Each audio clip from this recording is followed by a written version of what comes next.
தமிழ்நாட்டில் குழந்தை பிறப்பு விகிதம் குறைஞ்சிருக்குது அல்லது குழந்தை பிறப்பு தொடர்புடையது விஷயமா 2 பேர், அரசின் முக்கியமான 2 பேர் பேசியிருக்காங்க நேற்று.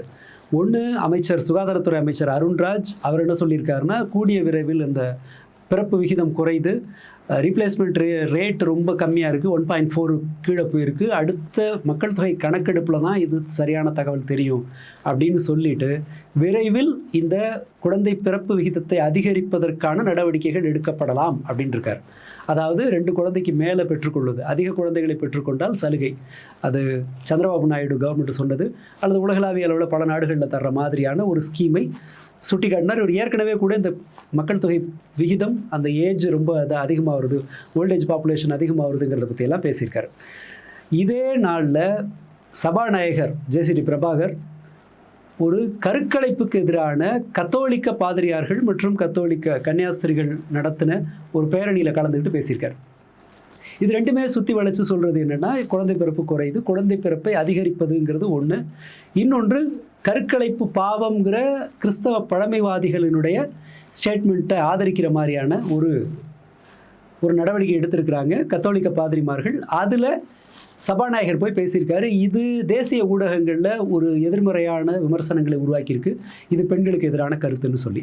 அரசியல் ரீதியாக இது குறித்து எதுவும் பேசுறதுக்கு இல்லை. நான் முன்பே சில சமயங்களில் குறிப்பிட்ட விஷயந்தான். மக்கள் தொகை குறையிறது, குழந்தை பிறப்பு அதிகரிக்கிறது அப்படிங்கிறது அவ்வளவு இந்திய சூழலுக்கு பொருத்தமானது இல்லைங்கிறது என்னோட கருத்து. இப்போ 2 பேர் ஒரே நாளில் பேசியிருக்கிறதுனால அதை மீண்டும் வலியுறுத்த வேண்டிய தேவை நமக்கு வந்திருக்கு. முதல்ல, ஏன் குழந்தை பிறப்பு தவிர்க்கப்படுகிறது? குழந்தை பிறப்பை ஏன் மக்கள் குறைச்சிக்கிறாங்க? ஏன் ஒரு குழந்தை போதுன்னு விடுறாங்க, அல்லது குழந்தையே ஏன் வேணாங்கிறாங்கன்னா, குழந்தை வளர்ப்புங்கிறது இங்கே ரொம்ப காஸ்ட்லியாக இருக்குது அப்படிங்கிறது பொதுவாக எல்லாரும் குறிப்பிடுற ஒரு ரீசன். ஆனால் அது மட்டுமே அல்ல.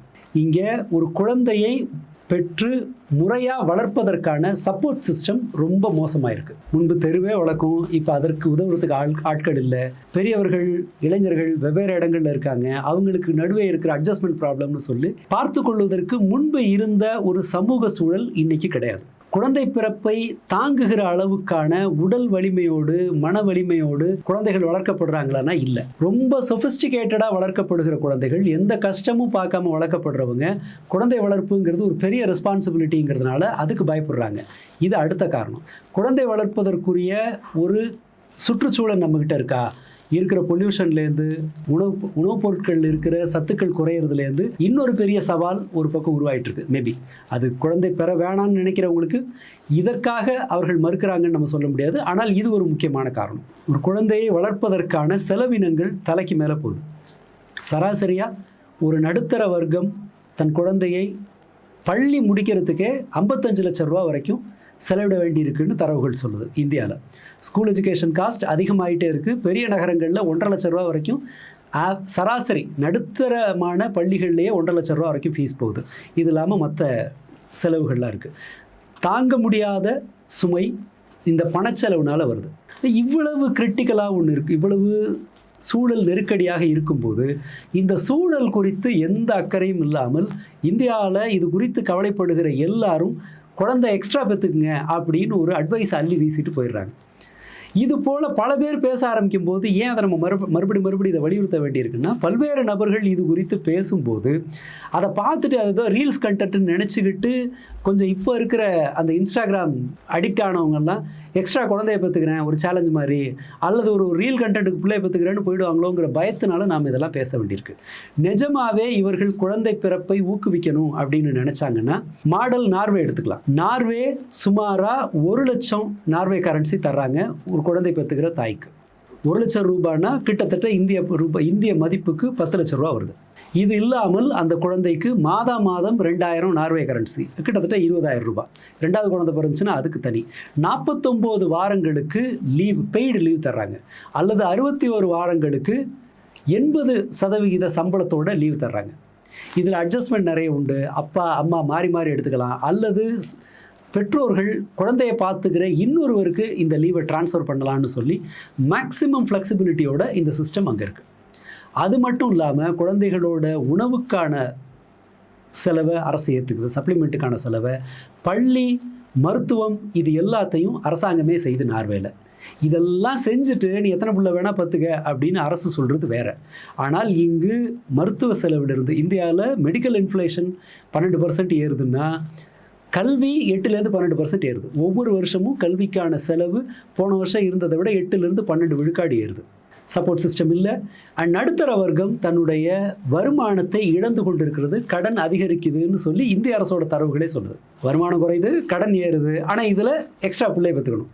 இவங்களுக்கு டெமோகிராஃபிக் மோசமாகுதுங்கிறதுனால மக்கள் குழந்தைய பெற்றுக்கணும், ஆனால் அந்த குழந்தைக்கு செலவு 20,000 ரூபா 40,000 ரூபா கொடுக்கறதுன்னு பேசுகிறாங்களே தவிர இது போன்ற பிரச்சனைகளை அவர்கள் பேசுவதே இல்லை. பக்கவாட்டில் இன்னொருத்தர் உள்ளே போடுறாரு. ஜேசிடி பிரபாகர் கருக்கலைப்புக்கு எதிரான ஒரு பேரணி அந்த கூட்டத்திலையும் பேசியிருக்கார். கருக்கலைப்புக்கு எதிரானது பழமைவாதிகள் அமெரிக்காவில் நிறைய பேர் பேசுவாங்க. ட்ரம்ப்புக்கு அந்த கருத்து உண்டு. 1973 அமெரிக்காவில் கருக்கலைப்பு சட்டபூர்வமாக அங்கீகரிக்கப்படுது. இதன் பிறகு நடந்த மாற்றங்கள் என்னென்னா, பெண்கள் உயர்கல்வியை முடிக்கும் எண்ணிக்கை அதிகரித்தது.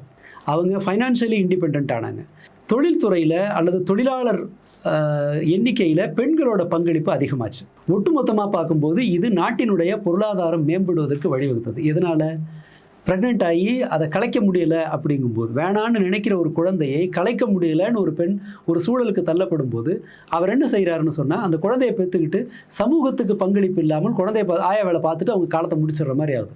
ரொம்ப ஏர்லியராக அது நடக்கும்போது, ரொம்ப சின்ன வயசுலேயே இப்படி கல்வியை விட்டுட்டு குழந்தைய பார்த்துக்க போகும்போது அவர்கள் இயல்பாகவே அந்த உழைப்பு சமூகத்திலேருந்து வெளியில் போகிறாங்க.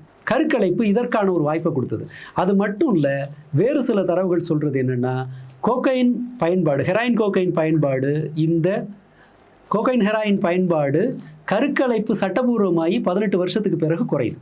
அது மட்டும் இல்லை, குற்றங்களினுடைய எண்ணிக்கையிலும் 18 வருடங்களுக்கு பிறகு ஒரு பெரிய சரிவை அமெரிக்கா சந்தித்தது. இது எல்லாமே கருக்கலைப்பு அமெரிக்க பெண்களுக்கு சட்டபூர்வமாக ஆக்கப்பட்டதன் விளைவு. ஒருவேளை கருக்கலைப்பை சட்டபூர்வமாக நிறுத்துறாங்கன்னு வச்சுப்போம். கருக்கலைப்பு சட்டவிரோதம்னு சொல்லிட்டா என்ன நடக்கும்? சட்டவிரோதமான கருக்கலைப்பு நடக்கும். இப்போதும் தருமபுரி, கிருஷ்ணகிரி வட்டாரங்களில் இது போன்ற கருக்கலைப்பு மையங்கள் செயல்பட்டு அவை அரசால் மூடப்பட்டு ஆட்கள் அரெஸ்ட் பண்ணப்பட்டதை நம்ம பார்த்துருப்போம். அறிவியல் குறித்தோ பொருளாதாரம் குறித்து எந்த அடிப்படையும் இல்லாமல், சாதாரண மக்களோட கஷ்டம் குறித்து எந்த சிந்தனையும் இல்லாமல் இவங்களால போகிற போக்கில் இந்த செய்திகளை சொல்லிட முடியுது.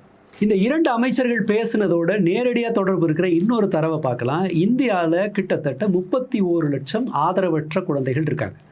ஆதரவற்ற குழந்தைகள்னா ஆதரவற்றோர் இல்லங்களில் வளர்கிற குழந்தைகளோட எண்ணிக்கைன்னு வச்சுக்கலாம். 2 பெற்றோர்களும் இறந்தவர்கள், இந்த பர்சன்டேஜ் ரொம்ப குறைவு. டோட்டலில் 0.3%. பெற்றோரால் கைவிடப்பட்டவர்கள், ஒரு பெற்றோர் இறந்தோ அல்லது 2 பெற்றோர் இறந்து வந்து சேர்ந்தவங்க அல்லது பெற்றோரால் கைவிடப்பட்டவர்கள், தெருவோரம் வசிக்கிறவங்க, இவங்க எல்லாரையும் சேர்த்து வர்ற நம்பர் இந்த 30 லட்சம் சொச்சம், 31 லட்சம்னு வச்சுக்கலாம்.